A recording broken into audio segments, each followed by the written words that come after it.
खुनाच्या गुन्ह्यात कारागृहातून फरार आरोपीला घाटंजी पोलिसांनी घेतले ताब्यात. गोपनीय माहितीच्या आधारे कारवाई. सहाय्यक पोलीस निरीक्षक सचिन राठोड यांच्या पथकाची चपळ कामगिरी. मागील काही वर्षांपूर्वी घडलेल्या खुनाच्या प्रकरणात न्यायालयाने 3 युवकांना जन्मठेपेची शिक्षा ठोठावली होती.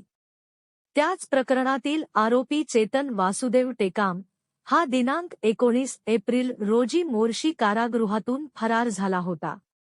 अखेर घाटंजी पोलिसांनी त्याला ताब्यात घेत कायद्याच्या स्वाधीन केले आहे.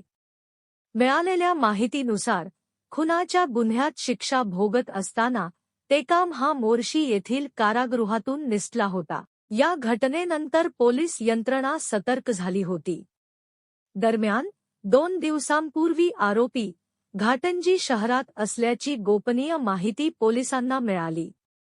या माहितीच्या आधारे पोलीस निरीक्षक केशव ठाकरे यांच्या मार्गदर्शनाखाली सहाय्यक पोलीस निरीक्षक सचिन राठोड यांनी एक पोलीस पथक नेमण्यात आले. सापळा रचत शोधमोहीम राबवली.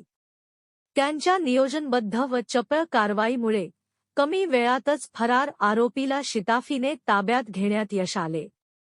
या कारवाईत दिनेश जाधव, मुकुंद केंद्रे, संदीप गोहणे, रत्नाकर सलामे, राजू रनमले, होमगार्ड रामदास माटे यांच्यासह पोलीस पथकातील कर्मचाऱ्यांनी महत्त्वाची भूमिका बजावली. आरोपीला पुढील कायदेशीर कार्यवाहीसाठी पुन्हा मोर्शी येथील कारागृहात रवाना करण्यात आले.